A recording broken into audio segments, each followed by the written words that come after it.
بسم اللہ الرحمن الرحیم۔ سورۃ محمد صلی اللہ تعالی علیہ وسلم، اس کے آخری رکوع کی 4 آیات مبارکہ جو ہیں اس کا ترجمہ پچھلے درس میں ہو چکا ہے۔ آگے اس کی آخری رکوع کی 5ویں آیت ہے، یا ایھا الذین آمنوا، اے ایمان والو، اطیعوا اللہ، اللہ تبارک و تعالیٰ کی اطاعت کرو، واطیعوا الرسول، اور رسول اللہ صلی اللہ تعالی علیہ وسلم کی اطاعت کرو۔ اطاعت کا معنی ہوتا ہے کسی کی بات ماننا، کسی کو فالو کرنا، کسی کے حکم کے مطابق چلنا۔ تو اللہ تبارک و تعالیٰ نے فرمایا کہ اللہ تعالیٰ کا حکم مانو اور اس کے رسول صلی اللہ علیہ وسلم کا حکم مانو۔ اللہ تبارک و تعالیٰ نے قرآن پاک میں جا بجا اپنی اطاعت کے ساتھ رسول اللہ صلی اللہ تعالی علیہ وسلم کی اطاعت کا حکم دیا کہ میرا حکم مانو اور میرے محبوب کا حکم مانو۔ بلکہ اگر دیکھا جائے تو اللہ تبارک و تعالیٰ کی اطاعت کا ذریعہ یہی ہے کہ رسول اللہ صلی اللہ تعالی علیہ وسلم کی بات کو مانا جائے۔ حضور کی اطاعت ہی اللہ تبارک و تعالیٰ کی اطاعت ہے، کیونکہ انسان کا ڈائریکٹ اللہ تبارک و تعالیٰ سے تو کوئی رابطہ نہیں ہے، بلکہ جو بھی رابطہ ہے وہ حضور نبی کریم صلی اللہ علیہ وسلم کے ذریعے سے ہے۔ کہ حضور نبی کریم صلی اللہ علیہ وسلم پر اللہ تعالیٰ نے قرآن پاک نازل فرمایا، تو حضور کے ذریعے سے اللہ تبارک و تعالیٰ سے مخلوق کا رابطہ ہے۔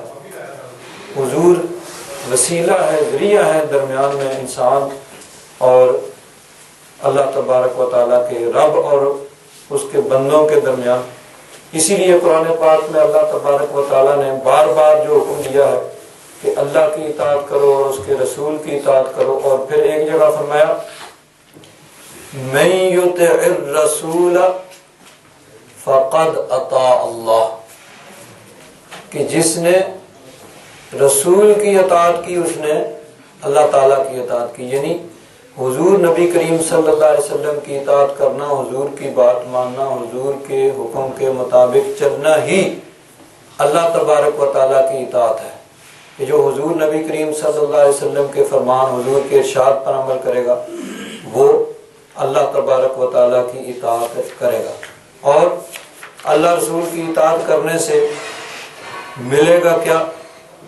قرآن پاک میں اللہ تبارک و تعالیٰ نے ارشاد فرمایا، یہ بھی سورہ النساء، وَمَن يُطِعِ اللَّهَ وَالرَّسُولَ، جس نے اللہ تبارک و تعالیٰ اور اس کے رسول کی اطاعت کی، فَأُولَئِكَ مَعَ الَّذِينَ أَنْعَمَ اللَّهُ عَلَيْهِمْ مِنَ النَّبِيِّينَ، اللہ رسول کی اطاعت کرنے والا ان کے ساتھ ہوگا جن پر اللہ تبارک و تعالیٰ کا انعام ہوا ہے۔ انعام یافتہ لوگوں کے ساتھ اس کا حشر ہوگا، اور انعام یافتہ لوگ کون ہیں؟ النبیین، انبیاء کرام، اور الصدیقین، صدیق، والشہداء، اور شہداء، والصالحین، اور نیک لوگ، اللہ کے ولی، وَحَسُنَ أُولَئِكَ رَفِيقًا، اور یہ ان کا ساتھ کتنا اچھا ہے۔ ذَلِكَ الْفَضْلُ مِنَ اللَّهِ، یہ اللہ تبارک و تعالیٰ کا فضل ہے۔ وَكَفَى بِاللَّهِ عَلِيمًا، اور اللہ تبارک و تعالیٰ ہر چیز کا جاننے والا ہے۔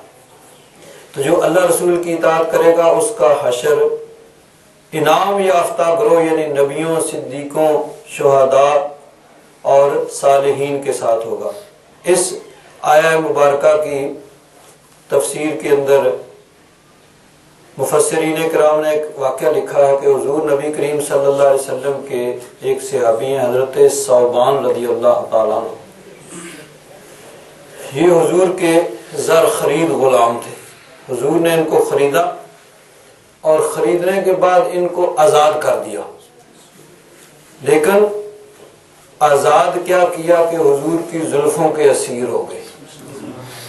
جسم تو آزاد ہو گیا لیکن روح اور قلب ہمیشہ کے لیے حضور کی زلفوں کا اسیر ہو گیا، حضور کی غلامی میں آ گیا، حضور کی بارگاہ میں رہتے تھے اور جو حضور حکم دیتے، جو کام کہتے وہ کرتے۔ آزادی حاصل کرنے کے بعد بھی کہیں نہیں گئے، حضور کی بارگاہ میں ہی رہے اور پہلے سے بھی بڑھ کر خدمت کرنے لگے۔ تو ایک دن حضور نبی کریم صلی اللہ علیہ وسلم نے ان سے فرمایا، بھئی کیا بات ہے، کوئی پریشانی ہے؟ تمہارے چہرے کے تاثرات اور آثار یہ بتاتے ہیں کہ شاید کوئی پریشانی ہے۔ عرض کیا، حضور اور تو کوئی پریشانی نہیں ہے، آپ کی بارگاہ میں رہتا ہوں، جب چاہتا ہوں آپ کی زیارت ہو جاتی ہے، صبح شام دوپہر رات دن ہر وقت آپ کی زیارت سے مشرف ہوتا ہوں، لیکن جب یہ خیال آتا ہے کہ قیامت کے دن اگر اللہ تبارک و تعالی نے اپنے فضل و کرم سے جنت عطا بھی فرما دی تو آپ جنت کے اعلیٰ درجے میں ہوں گے اور میں جنت کے کسی اس سے کم درجے میں ہوں گا، تو پھر وہاں آپ کی زیارت کیسے ہوگی؟ اس وجہ سے میں پریشان رہتا ہوں، یہ سوچ کے پریشان ہو جاتا ہوں کہ وہاں آپ کی زیارت کیسے ہوگی۔ تو پھر حضور نبی کریم صلی اللہ علیہ وسلم نے یہ آیہ مبارکہ تلاوت کی، وَمَن يُطِعِ اللَّهَ وَالرَّسُولَ فَأُولَٰئِكَ مَعَ الَّذِينَ أَنْعَمَ اللَّهُ عَلَيْهِم مِّنَ النَّبِيِّينَ وَالصِّدِّيقِينَ، جو اللہ رسول کی اطاعت کریں گے ان پر اللہ تبارک و تعالیٰ کا یہ کرم ہوگا کہ انعام یافتہ گروہ کے ساتھ، یعنی وہاں بھی حضور کے غلامانہ شان کے ساتھ تم حضور کے ساتھ ہوگے۔ اب یہاں ایک سوال بھی پیدا ہو سکتا ہے، حضور نبی کریم صلی اللہ علیہ وسلم کی ایک حدیث پاک ہے، حضور نے فرمایا زر غبن، اس کا معنی ہے کہ وقفہ درمیان میں ڈال کے تم ملاقات کیا کرو۔ روزانہ کسی سے ملاقات کی جائے تو اس کی محبت دل میں کم ہو جاتی ہے، اس لیے روزانہ نہیں، درمیان میں 1 2 دن 3 دن وقفہ ڈال کے تم زیارت کیا کرو۔ اور یہ روایت بھی کی ہے حضرت ابو ہریرہ رضی اللہ تعالیٰ عنہ نے کہ حضور نے فرمایا زر غبن، کہ وقفہ درمیان میں بریک ڈالا کرو، روزانہ دیدار نہ کیا کرو، روزانہ ملاقات نہ کیا کرو۔ تو اب یہ ایک طرف تو یہ ہے کہ جی روزانہ ملاقات کرنے سے محبت کم ہو جاتی ہے۔ مولانا روم رحمت اللہ تعالی علیہ عارفوں کے بادشاہ ہیں، آپ نے اس کا جواب دیا ہے، فرماتے ہیں کہ ذل غبن جو حضور کا فرمان ہے بالکل حق ہے، لیکن یہ عشاق کے لیے نہیں ہے۔ عشاق کی دنیا الگ ہوتی ہے، عاشقوں کی دنیا الگ ہے۔ ذل غبن ان کے لیے ہے کہ جو بار بار ملاقات کرنے سے جن کی محبت کم ہو جاتی ہے، اور جو بغیر ملاقات کے رہ ہی نہیں سکتے، ان کے لیے یہ فرمان نہیں ہے۔ یہ فرمان ان کے لیے ہے جن کی یہ خدشہ ہو کہ بار بار ملاقات کرنے سے محبت کم ہو جائے گی۔ فرماتے ہیں عاشق جو ہوتا ہے، عاشق وہ تو مچھلی کی طرح ہے کہ مچھلی پانی کی عاشق ہے، اس کے بغیر زندہ نہیں رہ سکتی، پانی سے نکال دو تھوڑی دیر تڑپے گی مر جائے گی، تو فرماتے ہیں نیست زر غبن نشان عاشقاں، سخت مستسقیست جان عاشقاں۔ نیست زر غبن نشان ماہیاں، اب مچھلی کو پانی سے جدا کر کے نہیں رکھ سکتے، پانی سے نکال دو تھوڑی دیر تڑپے گی اور مر جائے گی۔ تو فرماتے ہیں یہی حال عاشق کا ہوتا ہے، عاشق دیدار کے بغیر نہیں رہ سکتا۔ اور سرکار میاں صاحب رحمت اللہ تعالی علیہ نے بھی فرمایا کہ عاشق دا جو دارو دسے باج ملاب سجن دے، عاشق دا جو دارو دسے باج ملاب سجن دے، او سیانا جان ایانا روگ نہ جانے من دا۔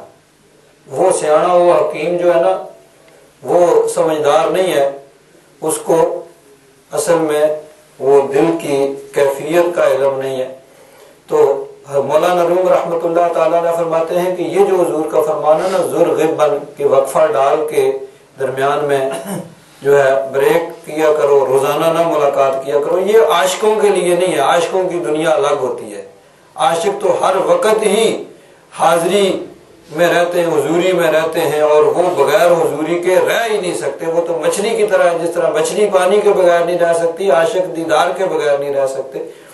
تو حضرت ثوبان رضی اللہ تعالیٰ عنہ وہ عاشق تھے، اور عاشقوں کی دنیا الگ ہوتی ہے کہ وہ یہ سوچ کے کہ قیامت کے دن اگر جنت میں چلے بھی گئے تو پھر ہم جنت کے کسی اور درجے میں ہوں گے، حضور سب سے اعلیٰ درجے میں ہوں گے، تو وہاں حضور کا دیدار کیسے ہوگا، یہ سوچ کے پریشان ہو جاتے تھے۔ تو اللہ تبارک و تعالیٰ نے فرمایا کہ جو میرے محبوب کا مطیع اور فرما بردار ہے، میرے محبوب کی محبت دل میں رکھتا ہے اور ان کی اطاعت کرتا ہے، قیامت کے دن بھی حضور کی بارگاہ میں اس کی باریابی ہوگی، حاضری ہوگی۔ تو اللہ تبارک و تعالیٰ نے جا بجا اپنی اطاعت کے ساتھ اپنے محبوب کی اطاعت کا بھی حکم دیا۔ تو فرمایا یا ایھا الذین آمنوا اطیعوا اللہ و اطیعوا الرسول، اے ایمان والو اللہ تبارک و تعالیٰ کی اطاعت کرو اور رسول اللہ صلی اللہ تعالی علیہ وسلم کی اطاعت کرو، وَلَا تُبْطِلُوا أَعْمَالَكُمْ، اور اپنے اعمال کو باطل نہ کرو۔ باطلا یبطلو کا معنی ہوتا ہے باطل ہو جانا، کسی چیز کا ختم ہو جانا، ٹوٹ جانا۔ اور جب اس کو باب فعال پہ لے جائیں گے ابطلا یبطلو، ابطال کا اس کا معنی متعدی ہو جائے گا، یعنی باطل کر دینا، توڑ دینا، کسی چیز کو خراب کر دینا، ختم کر دینا۔ تو فرمایا وَلَا تُبْطِلُوا أَعْمَالَكُمْ، اپنے اعمال کو باطل نہ کرو۔ اب عمل کس طرح باطل ہوتا ہے؟ ایک تو یہ ہے کہ آدمی نے کوئی کام شروع کیا اور اس کو توڑ دیا، مثلا نماز شروع کی ہے، ایک رکعت پڑھی توڑ دی، روزہ شروع کیا ہے دوپہر کو توڑ دیا، عمل باطل ہو گیا، نماز باطل ہو گئی، روزہ باطل ہو گیا، حج کا احرام باندھا مکمل نہیں کیا، ارکان ادا نہیں کیے، حج باطل ہو گیا۔ تو اس طرح کسی عمل کو مکمل اور کمپلیٹ نہ کرنا، یہ ہے عمل کو باطل کر دینا، اور یہ منع ہے۔ اب کوئی بھی عمل شروع کرنے کے بعد جب تک وہ کمپلیٹ نہیں ہوا، مثلا کسی نے ظہر کی 4 رکعتیں شروع کی ہیں، 2 رکعتیں پڑھ کے سلام پھیر دیں، اب عمل وہ اس کا مکمل نہیں ہوا، اس کے ذمہ نماز لازم ہے، جب تک پوری نماز وہ تمام فرائض واجبات کو ادا نہیں کر لیتا اس کے ذمہ۔ اسی طرح فقہا نے کہا ہے کہ جب کوئی نفلی عمل آدمی شروع کرتا ہے اور شروع کرنے کے بعد اس کو وہ توڑ دیتا ہے تو اب وہ اس پہ لازم ہے۔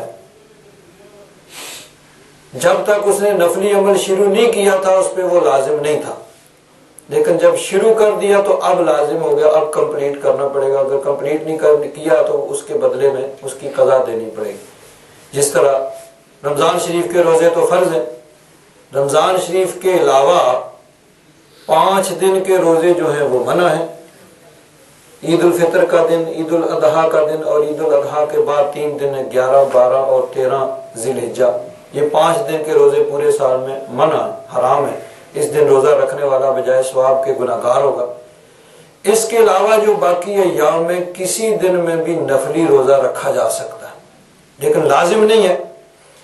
کسی آدمی نے نفلی روزہ رکھا، جب رکھ لیا روزہ شروع ہو گیا، اب اس کو کمپلیٹ کرنا ضروری ہے، اب اس پہ لازم ہو گیا۔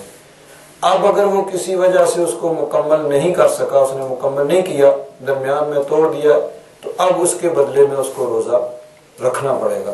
نفلی روزہ ہو تو بغیر یعنی کہ صحیح ریزن نہ ہو، مثلا کسی نے دعوت کی ہو، تو اس لیے توڑ سکتے ہیں یا کوئی اس طرح یعنی کہ توڑ تو سکتے ہیں لیکن اس کے بدلے میں رکھنا پڑے گا۔ یہ ہے حدیث پاک میں کہ فرمایا کہ اگر کوئی دعوت کے لیے بلائے تو اس کو آدمی توڑ سکتا ہے، تو لیکن اس کے بدلے میں اب رکھنا پڑے گا، کیونکہ جب نفل شروع کر دیا تو اب وہ لازم ہو گیا۔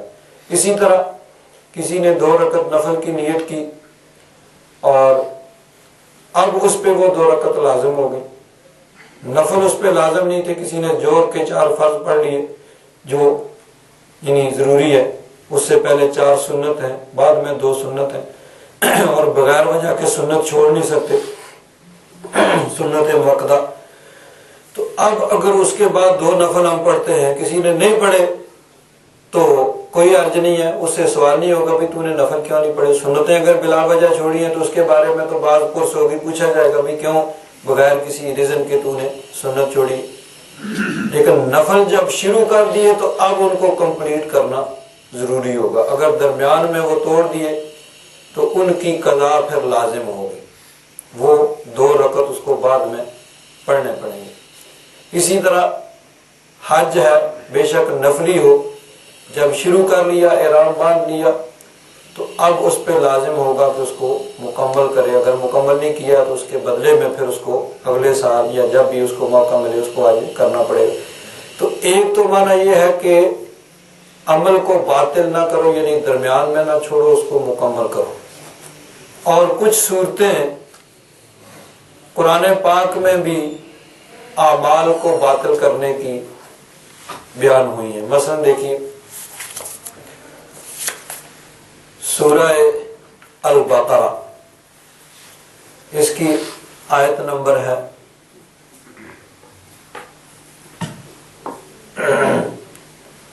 264 264۔ اللہ تبارک و تعالیٰ نے فرمایا یا ایھا الذین آمنوا لا تبطلوا صدقاتکم، اے ایمان والو اپنے صدقات کو باطل نہ کرو۔ اب صدقہ کس طرح باطل ہوتا ہے؟ نماز تو دیکھیے کہ نماز شروع کی ہے، جب تک کمپلیٹ نہیں ہوئی، سارے ارکان ادا نہیں ہوئے، اگر توڑ دی تو باطل ہو گئی، ٹوٹ گئی۔ حج ہے، حج کا احرام باندھ لیا، نیت کر لی، احرام باندھ لیا، اب لازم ہو گیا، بے شک نفلی ہے، جب تک اس کو کمپلیٹ نہیں کیا، اگر درمیان میں چھوڑ دیا تو وہ باطل ہو گیا۔ روزہ ہے، جب نفلی روزہ رکھ لیا تو اب شام غروب آفتاب، جب سورج غروب ہو جائے اس وقت اس کو کھولنا، اس سے پہلے اگر کچھ دیر پہلے بھی کچھ کھا پی لیا، کچھ روزے کے خلاف کام کر لیا، روزہ ٹوٹ گیا۔ تو نماز، روزہ، حج یہ تو باطل ہونے کی صورت نظر آتی ہے۔ اب صدقہ کس طرح باطل ہوتا ہے؟ صدقہ ہے کسی غریب کو دے دیا اور اس نے جا کے تو استعمال کر لیا، کھا پی لیا، اب اس کو بعد میں کس طرح باطل کریں گے؟ تو فرمایا یہ کس طرح باطل ہوں گے صدقات؟ بالمن والاذی، جس پہ صدقہ کیا ہے اس پہ احسان جتلایا جائے، بعد میں کہا جائے میں نے تمہیں یہ نہیں، تمہیں فلان تمہاری مدد کی تھی، تمہاری ہیلپ کی تھی، تمہیں یہ دیا تھا، تمہیں وہ دیا تھا۔ احسان جتلانا، کسی کو نیکی یاد کر کے اس کو، تو یہ ہے احسان جتلانا، عربی میں کہتے ہیں المن۔ تو من یعنی احسان جتلانے سے صدقہ باطل ہو جاتا ہے، والاذی، اور تکلیف پہنچا کے، جس پہ صدقہ کیا ہے جس کی مدد کی ہے اس کو تکلیف پہنچائی جائے. تو احسان جتلانے اور تکلیف پہنچانے سے صدقہ باطل ہو جاتا. تو اللہ تعالیٰ نے فرمایا کہ احسان جتلا کر اور تکلیف پہنچا کر اپنے صدقات کو باطل نہ کرو. کالذی ينفق مالہ رئاء الناس، اس آدمی کی طرح جو اپنا مال خرچ کرتا ہے، لیکن مال خرچ کرنے میں جو نیت ہونی چاہیے اصل، یعنی اللہ تبارک و تعالیٰ کی رضا، اپنے مولا کو خوش کرنا. اللہ کی رضا مقصود نہیں ہے بلکہ رئاء الناس، لوگوں کو دکھانے کے لیے، دکھلاوے کے لیے، اپنی سخاوت کی دھاک بٹھانے کے لیے. تو فرمایا جس طرح احسان جتلا کے اور تکلیف پہنچا کے صدقہ باطل ہو جاتا ہے، یہ بھی اسی طرح جس طرح کوئی لوگوں کو دکھانے کے لیے اپنا مال خرچ کرتا ہے. وَلَا يُؤْمِنُ بِاللَّهِ وَالْيَوْمِ الْآخِرِ، اللہ تبارک و تعالیٰ اور آخرت کے دن پر وہ ایمان نہیں لاتا. فَمَثَلُهُ، اس کی مثال ہے کَمَثَلِ صَفْوَانٍ، جس طرح ایک چٹان ہو. چٹان ہے یعنی پتھر، ایسا پتھر جس کے اوپر مٹی نہیں ہے. تو فرمایا کمثل صفوان، ایک چٹان ہو، علیہ تراب، اس کے اوپر کچھ مٹی پڑی ہوئی ہے. فاصابہ وابل، تیز بارش آئی، فترکہ صلدا، تو اس تیز بارش سے اس کو کوئی فائدہ نہیں پہنچا. وہ تیز بارش اس کی مٹی بھی بہا کے لے گئی اور وہاں کوئی پودا نہیں اگ سکتا، کوئی درخت نہیں اگ سکتا. پتھر ہے، پتھر پہ کیسے ہوگے؟ جو مٹی پڑی ہوئی تھی، بارش کا فائدہ ہونے کے بجائے وہ نقصان ہو گیا کہ وہ سب مٹی بہہ گئی. تو فرمایا جس طرح ایک چٹان ہے اس کو بارش سے کوئی فائدہ نہیں ہوتا، اسی طرح احسان جتلا کے یا تکلیف پہنچا کے اپنے صدقے کو باطل کرنے والے، یا لوگوں کو دکھا کے خرچ کرنے والے، لوگوں کو دکھانا مقصود ہو، ریاکاری مقصود ہو، تو ان کو بھی کوئی فائدہ نہیں ہوتا. اور اگلی آیت میں فرمایا وَمَثَلُ الَّذِينَ يُنْفِقُونَ أَمْوَالَهُمْ ابْتِغَاءَ مَرْضَاتِ اللَّهِ وَتَثْبِيتًا مِنْ أَنفُسِهِمْ، اور جو خرچ کرتے ہیں اپنے مال اللہ کی رضا چاہنے کے لیے اور ثابت قدمی حاصل کرنے کے لیے، یعنی اپنی آخرت کو سنوارنے کے لیے، اپنے مولا کو خوش کرنے کے لیے، نیکی کے لیے، نیکی کمانے کے لیے جو خرچ کرتے ہیں، ان کی مثال کمثل جنت، جیسے ایک باغ ہو، بربوۃ، اونچی جگہ، اصابہ وابل، وہاں جب تیز بارش ہو، فآتت اکلها ضعفین، تو وہ دگنا پھل لاتا ہے. بارش ہوئی خوب پھل لائے گا وہ درخت، وہ باغ. فإن لم يصب وابل فطل، اگر تیز بارش نہ بھی ہو تو اس کو تو طلن کہتے ہیں، اوس، رات کو جو پڑتی ہے، تو اس کو تو اوس ہی کافی ہے، اس کے ساتھ بھی وہ ہرا بھرا ہو جائے گا اور پھل لائے گا. یعنی جس کے دل میں خلوص ہوگا تھوڑی نیکی بھی اس کے لیے بہرحال فائدے مند ہے.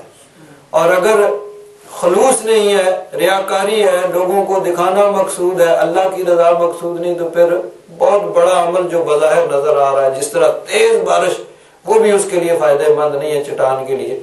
اسی طرح جب اللہ کی رضا مقصود نہیں ہے تو پھر کوئی فائدہ نہیں ہے، بڑے سے بڑا عمل بھی کوئی فائدہ مند نہیں ہے. اور جب دل میں نیکی ہے، خلوص ہے، اللہ کی رضا مقصود ہے، تو چھوٹے سے چھوٹا عمل جو ہے وہ بھی فائدہ مند ہوتا ہے. تو ایک طریقہ تو یہ بھی ہو گیا، ایک معنی یہ بھی ہو گیا کہ عمل کو، صدقات کو کس طرح باطل کیا جاتا ہے، احسان جتلا کے اور لوگوں کو جن کو پہ احسان کیا ہے ان پر، ان کو تکلیف پہنچا کے یا ریاکاری اور دکھلاوا کر کے. اور ایک اور طریقہ بھی ہے، اور یہ بڑا یعنی سینسیٹیو، بڑا حساس معاملہ ہے. یہ ابھی آگے آئے گا، ہم عنقریب انشاءاللہ سورہ حجرات کا جب ترجمہ اور تفسیر کریں گے تو سورہ حجرات کی یہ دوسری آیت کریمہ ہے. اللہ تبارک و تعالیٰ نے فرمایا یا ایھا الذین آمنوا لا ترفعوا اصواتکم فوق صوت النبی، اے ایمان والو اپنی آواز کو نبی کریم صلی اللہ علیہ وسلم کی آواز پر بلند نہ کرو، ولا تجہروا لہ بالقول، اور ان کے ساتھ بلند آواز میں اس طرح بات نہ کرو کہ جہر بعضکم لبعض، جس طرح تم ایک دوسرے سے گفتگو کرتے ہو، یعنی آپس میں ایک دوسرے سے گفتگو کرتے ہو، کبھی کسی کی آواز اونچی ہو جاتی ہے، کبھی کسی کی آواز اونچی ہے۔ تو نبی کریم صلی اللہ علیہ وسلم سے ہم کلام ہوتے وقت، حضور سے گفتگو کرتے وقت تمہاری آواز حضور کی آواز پر بلند نہیں ہونی چاہیے۔ ان تحبط اعمالکم، کہیں ایسے نہ ہو کہ تمہارے سارے اعمال ضائع ہو جائیں، ختم ہو جائیں، باطل ہو جائیں، وانتم لا تشعرون، اور تمہیں شعور بھی نہ ہو، تمہیں پتہ بھی نہ چلے۔ مطلب کیا ہے کہ حضور نبی کریم صلی اللہ علیہ وسلم کی بارگاہ میں ذرا سی بے ادبی، اب یہ بڑا معمولی سی بات ہے، عام طور پر اگر دو آدمی گفتگو کر رہے ہیں تو کسی کی آواز دوسرے سے بلند ہو سکتی ہے، لیکن حضور نبی کریم صلی اللہ علیہ وسلم کا معاملہ الگ ہے۔ صحابہ کرام کو فرمایا کہ اگر دوران گفتگو بے توجہی کی وجہ سے تمہاری آواز بھی میرے نبی کی آواز پر بلند ہو گئی، یعنی بڑی معمولی سی ایسی اشاراتاً کنایاتاً بھی کوئی بے ادبی گستاخی ہوگی تو تمہارے سارے اعمال ضائع ہو جائیں گے اور تمہیں شعور بھی نہ ہوگا۔ شعور سے علماء نے کہا یعنی توبہ کی توفیق بھی سلب ہو جائے گی، تمہیں توبہ کی توفیق بھی نہیں ملے گی، سارے اعمال بھی ضائع ہوں گے اور توبہ کی توفیق بھی نہیں ملے گی۔ اس پہ انشاءاللہ تفصیلی گفتگو آگے آئے گی جب یہ ایک سورت درمیان میں رہتی ہے، سورہ فتح، اور اس کے بعد سورہ حجرات شروع ہوتی ہے، تو انشاءاللہ تفصیل کے ساتھ اس پہ گفتگو ہوگی۔ تو بہرحال اللہ تبارک و تعالیٰ نے اعمال کو باطل کرنے سے، توڑ دینے سے، ضائع کرنے سے منع فرمایا۔ آگے فرمایا ان الذین کفروا، بے شک وہ لوگ جنہوں نے کفر کیا، وصدوا عن سبیل اللہ، پھر اللہ تعالیٰ کی راہ سے روکا، ثم ماتوا وهم کفار، پھر وہ کفر کی حالت میں ہی مر گئے، فلن یغفر اللہ لهم، پس اللہ تعالیٰ ان کی مغفرت نہیں فرمائے گا، ان کو ہرگز اللہ تعالیٰ نہیں بخشے گا۔ یعنی کفر کی حالت میں جس کی موت واقع ہوئی اس کی مغفرت اور بخشش نہیں ہے، یہ اللہ تبارک و تعالیٰ کا حتمی فائنل فیصلہ ہو گیا۔ کوئی ایماندار چاہے کتنا بھی گناہ گار ہو، جب ایمان کی حالت میں اس کی موت واقع ہوئی تو اس کی بخشش کی بہرحال امید کی جا سکتی ہے کہ اللہ تبارک و تعالیٰ اپنے فضل و کرم سے اس کو بغیر عذاب دیے ہی بخش دے، یا جس طرح کہ احادیث مبارکہ میں آتا ہے کہ کچھ گناہ گار ایسے بھی ہوں گے جو اپنے گناہوں کی وجہ سے وہ دوزخ میں، جہنم میں جائیں گے، پھر بعد میں ان کی سفارش ہوگی، ان کی شفاعت ہوگی، یا اپنے گناہوں کی وہ سزا پانے کے بعد بہرحال آخر کار وہ جنت میں چلے جائیں گے۔ موت جس کی ایمان پہ واقع ہوئی، چاہے وہ کتنا بھی گناہ گار ہے، تو بہرحال اس کی آخر کار بخشش ہو جائے گی۔ لیکن جو کفر کی حالت میں مرتا ہے اس کے لیے اللہ تبارک و تعالیٰ کا یہ حتمی فیصلہ آ گیا کہ اس کے لیے مغفرت اور بخشش نہیں ہے۔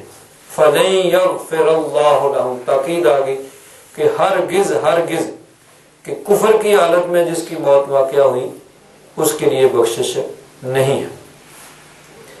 فَلَا تَهِنُوا، پس تم سستی نہ دکھاؤ، وَتَدْعُوا إِلَى السَّلْمِ، کہ تم صلح کی طرف بلانا شروع کر دو۔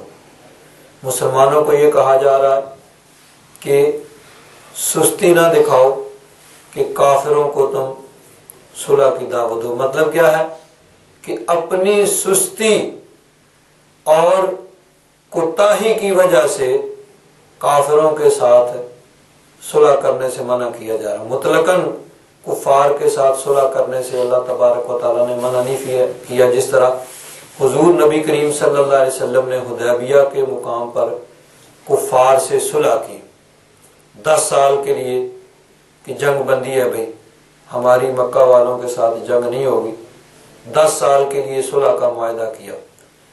اب اس میں حکمت عملی تھی کہ ہمیں کچھ موقع ملے، ہم دیگر قبائل ان کی طرف توجہ دیں، ان کو تبلیغ کریں اور اپنی جماعت کو مضبوط کریں، تو اس لیے صلح کی گئی۔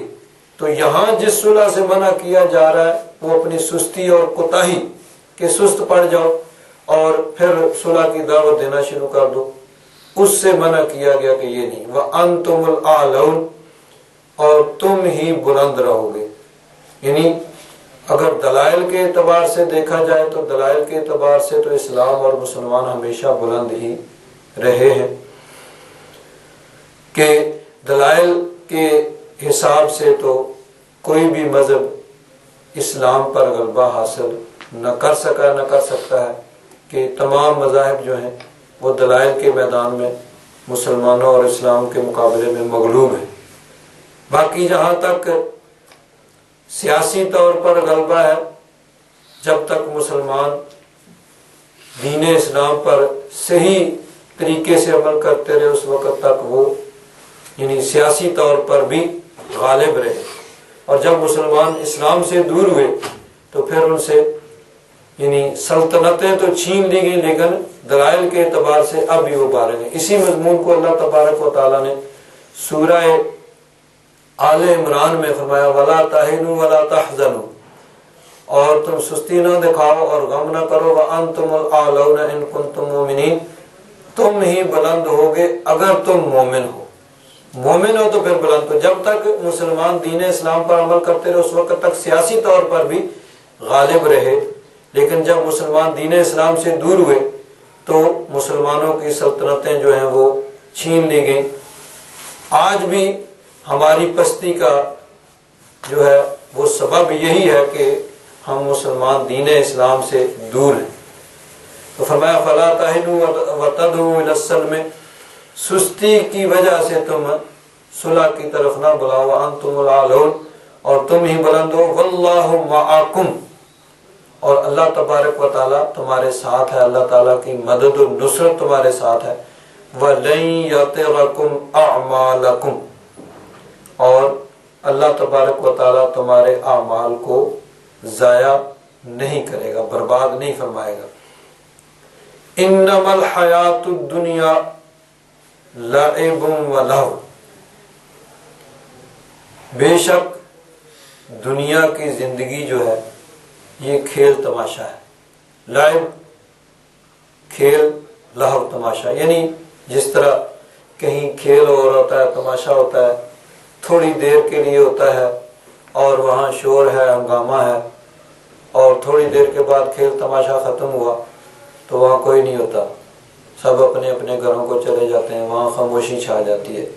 یہی حال انسان کی زندگی کا بھی ہے کہ انسان کچھ وقت کے لیے، تھوڑے ٹائم کے لیے اس دنیا میں آیا ہے، تو اب اس کو کھیل تماشے سے تشبیہ دی گئی، بڑے مختصر وقت کے لیے انسان اس دنیا میں آتا ہے۔ لیکن انسان کو اپنی زندگی کا مقصد سمجھنا چاہیے، زندگی کو کھیل تماشا بنانا نہیں چاہیے، سمجھنا نہیں چاہیے۔ اللہ تبارک و تعالیٰ نے انسان کو کسی مقصد کے لیے پیدا کیا ہے، اور وہ مقصد کیا ہے؟ وہ مقصد ہے کہ وَمَا خَلَقْتُ الْجِنَّ وَالْإِنسَ إِلَّا لِيَعْبُدُونَ، کہ ہم نے انسانوں اور جنوں کو اس لیے پیدا کیا ہے کہ وہ ہماری عبادت کریں۔ تو انسان کی زندگی کا مقصد عبادت الہی ہے، اللہ تعالیٰ کی عبادت کرنا، یہ انسان کی زندگی کا مقصد ہے۔ لیکن اکثر انسان اس زندگی کے مقصد کو سمجھتے نہیں، اور وہ زندگی کو کھیل تماشا سمجھتے ہیں، اور وہ آئے اور کھیل تماشا کیا، دنیا میں موج میلہ کیا اور چلے گئے۔ یہ نہیں ہے، اللہ تعالیٰ نے انسان کو کسی مقصد کے لیے پیدا کیا۔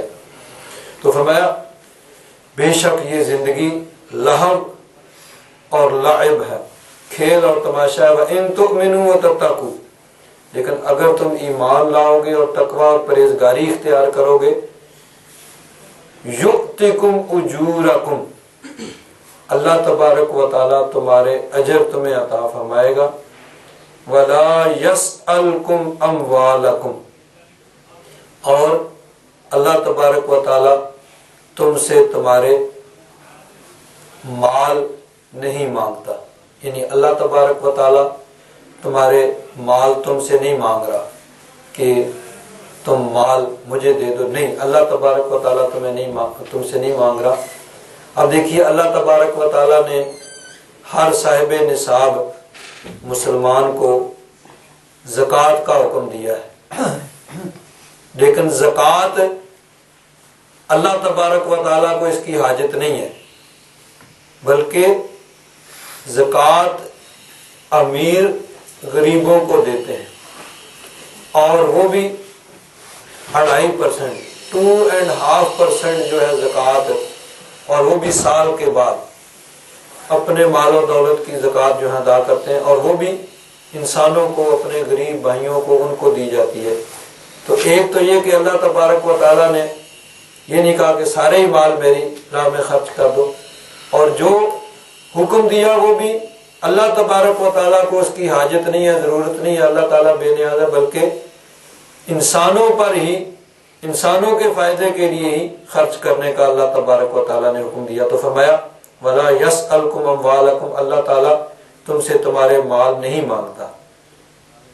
إِن يَسْأَلْكُمُوهَا، اور اگر اللہ تبارک و تعالیٰ تم سے مال سارے ہی مانگ لے، فَيُحْفِكُمْ، پھر تم پر سختی کرے، سختی کے ساتھ حکم دے گا سارا مال دے دو، تَبْخَلُوا، تو پھر تم بخل کرو گے، وَيُخْرِجْ أَضْغَانَكُمْ، اور تمہارے دلوں کا کھوٹ جو ہے وہ ظاہر ہو جائے گا۔ اب ظاہر بات ہے کہ اگر ہر انسان کو یہ کہا جائے بھائی جتنا بھی تمہارے پاس مال ہے سارا ہی دے دو، تو یہ تو حضرت ابو بکر صدیق ہی کر سکتے ہیں کہ جو سارا گھر کا مال لے کے اللہ کی راہ میں پیش کر دیتے ہیں، کوئی دوسرا انسان تو یہ نہیں کر سکتا۔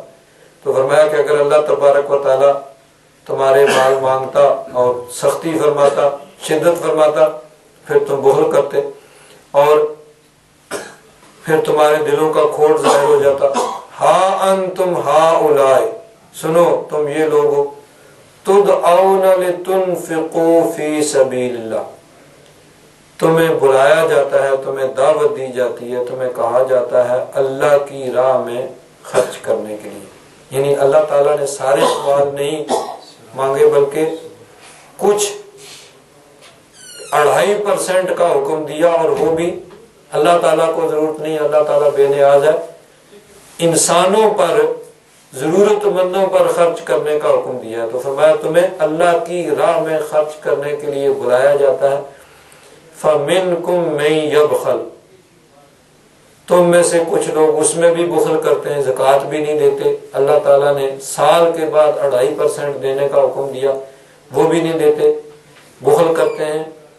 لیکن سن لو وَمَن يَبْخَلُ فَإِنَّمَا يَبْخَلُ عَن نَفْسِهِ، جو بخل کرتا ہے وہ اپنے لیے ہی بخل، یعنی اپنا ہی نقصان کر رہا ہے۔ فَإِنَّمَا يَبْخَلُ عَن نَفْسِهِ، اپنی ذات کے لیے، یعنی اپنا ہی نقصان کر رہا ہے وہ بخل کر کے، یعنی اللہ تعالیٰ کے حکم کے مطابق جو زکوٰۃ ادا نہیں کر رہا وہ اپنا نقصان کر رہا ہے۔ وَاللَّهُ الْغَنِيُّ، اللہ تبارک و تعالیٰ غنی ہے، بے نیاز ہے، اس کو کسی کی حاجت اور ضرورت نہیں ہے۔ وَأَنْتُمُ الْفُقَرَاءُ، سنو تم ہی فقیر، حاجت مند اور ضرورت مند ہو۔ وَإِن تَتَوَلَّوْا يَسْتَبْدِلْ قَوْمًا غَيْرَكُمْ، اور اگر تم پیٹ پھیرو گے تو اللہ تبارک و تعالیٰ تمہاری جگہ کسی اور قوم کو لے آئے گا۔ ثُمَّ لَا يَكُونُوا أَمْثَالَكُمْ، پھر وہ تمہاری مثل نہیں ہوں گے۔ اس میں اللہ تبارک و تعالیٰ کی شان بے نیازی کا اظہار ہے کہ فرمایا جا رہا ہے کہ اگر تم دین اسلام کے احکام پر عمل نہیں کرو گے تو اللہ تبارک و تعالیٰ کسی دوسری قوم کو لے آئے گا، وہ تمہاری طرف دین اسلام سے اعراض نہیں کریں گے۔ لیکن صحابہ کرام رضوان اللہ تعالیٰ علیہ مجمعین نے دین اسلام پر کما حق ہو عمل کر کے دکھا دیا، اس لیے ان کی جگہ کسی اور قوم کو لانے کی ضرورت نہیں پڑی۔ حضرت پیر کرم شاہ صاحب رحمۃ اللہ تعالی علیہ ضیاء القرآن کے اندر ان آخری آیات کی تفسیر کے اندر ارشاد فرماتے ہیں،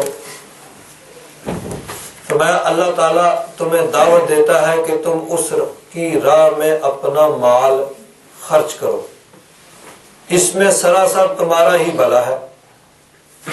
زکوٰۃ نکالو گے اور اپنے معاشرہ کے غریب اور مفلوق الحال لوگوں کی ضروریات بہم پہنچاؤ گے تو تمہیں معاشی سکون اور اطمینان نصیب ہوگا۔ اگر جہاد کے موقع پر مجاہدین کی ضروریات کا انتظام کرو گے اور وہ میدان جنگ میں دشمن کو شکست دیں گے تو تمہاری عزت میں اضافہ ہوگا، تمہاری مالی حالت میں خوش عین تبدیلی ہوگی، اس میں سراسر تمہارا ہی فائدہ ہے۔ ہم اپنے لیے تو تم سے کچھ طلب نہیں کرتے، اللہ تعالیٰ نے فرمایا کہ ہم اپنے لیے تم سے کچھ طلب نہیں کرتے، اس کے باوجود تم میں ایسے کوتاہ اندیش یعنی نچلی سوچ رکھنے والے لوگ بھی ہیں جو اس حقیقت کو نہیں سمجھتے۔ در حقیقت وہ ہمیں کوئی نقصان نہیں پہنچا رہے بلکہ اپنے آپ کو ثواب سے محروم کر رہے، نیز قوم کے ضرورت مند طبقہ میں ان کے خلاف نفرت کے جذبات پرورش پائیں گے اور ان کی زندگی جیرن ہو جائے گی۔ اللہ تبارک و تعالیٰ تو غنی ہے، اس کو تمہاری دولت کی ضرورت نہیں، تم محتاج ہو، تم اس کی عنایت اور رحمت کی ہر لحظہ، تمہیں اس کی رحمت اور عنایت کی ہر لحظہ حاجت ہے۔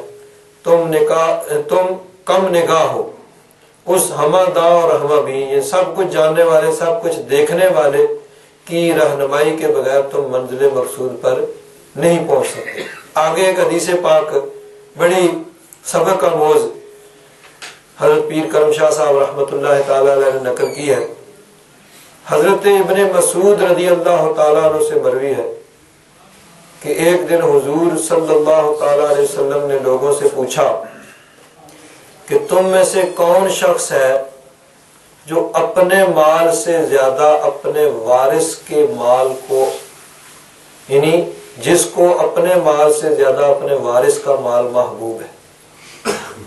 ایک ہے انسان کے پاس جو مال ہے اس کا اپنا ہے، اور جب انسان فوت ہو جاتا ہے تو پیچھے اس کے جو وارث ہیں وہ ان میں مال تقسیم ہو جاتا ہے۔ تو جب تک کوئی انسان زندہ ہے جو کچھ اس کی ملکیت ہے وہ اس کا ہے، جیسے ہی اس کی موت واقع ہوئی اب وہ وراثت ہو گیا، وارثوں کا مال ہو گیا، ان میں تقسیم ہوگا۔ تو اب ایک ہے اپنا مال، ایک ہے وارث کا مال۔ تو حضور نے فرمایا کہ کون شخص ہے جس کو اپنے مال سے زیادہ اپنے وارث کا مال محبوب ہو؟ لوگوں نے عرض کیا یا رسول اللہ ہم میں سے تو کوئی بھی ایسا نہیں جس کو اپنے وارث کا مال اپنے مال سے زیادہ عزیز ہو۔ تو حضور نبی کریم صلی اللہ علیہ وسلم نے ارشاد فرمایا فَإِنَّ مَالَهُ مَا قَدَّمَ وَمَالَ وَارِثِهِ مَا أَخَّرَ، فرمایا اس کا مال تو وہی ہے جو اس نے آگے بھیج دیا، جو اللہ کی راہ میں خرچ کر دیا، اللہ کی راہ میں خرچ کر کے آگے بھیج دیا، وہ تو اس کا ہے، یعنی اس کا فائدہ اس کو قبر میں حشر کے میدان میں ملے گا۔ اور جو پیچھے چھوڑ گیا وہ تو وارثوں کا ہے، ادھر اس کی موت واقع ہوئی، ادھر وارثوں نے اس پہ لڑائی جھگڑا شروع کر دیا اور اس کو تقسیم کرنا شروع کر دیا، اور تقسیم کر کے اس کو وہ اڑائیں گے۔ کیونکہ یہ بھی ہوتا ہے کہ جب انسان کوئی چیز محنت سے کماتا ہے تو اس کی قدر ہوتی ہے، اور جو چیز بغیر محنت کے ملتی ہے وہ جاتی بھی سے تو اس کو انسان کو اتنی قدر بھی نہیں ہوتی۔ تو ظاہر بات ہے وارثوں کو بغیر محنت کے وہ ملے گا تو وہ پھر اسی طرح اس کو اڑائیں گے۔ تو فرمایا فَإِنَّ مَالَهُ مَا قَدَّمَ، کسی کا مال تو وہ ہے جس کو اس نے آگے بھیج دیا، اللہ کی راہ میں خرچ کر کے آگے بھیج دیا، وَمَالَ وَارِثِهِ مَا أَخَّرَ، جو پیچھے چھوڑ گیا وہ تو وارثوں کا مال ہے۔ اور حقیقت یہی ہے کہ اکثریت جو ہے وہ وارثوں کے مال کو اپنے مال سے زیادہ پسند سمجھتی ہے، کہ مال جمع کر کے چھوڑ گئے، وہ سارا وارثوں کا مال ہے۔ تو فرمایا کہ کون ہے جو وارثوں کے مال کو زیادہ پسند کرتا ہے اپنے مال سے؟ عرض کیا حضور کوئی بھی نہیں، فرمایا سب ایسے ہی کرتے ہیں، کہ انسان کا اپنا مال وہ ہے جو اس نے رائے خدا میں خرچ کر دیا، اور جو پیچھے چھوڑ گیا وہ اس کا مال نہیں ہے، وہ اس کے وارث کا مال ہے۔ اللہ تبارک و تعالی ہمیں قرآن پاک کی سمجھ عطا فرمائے اور اس کے مطابق عمل کرنے کی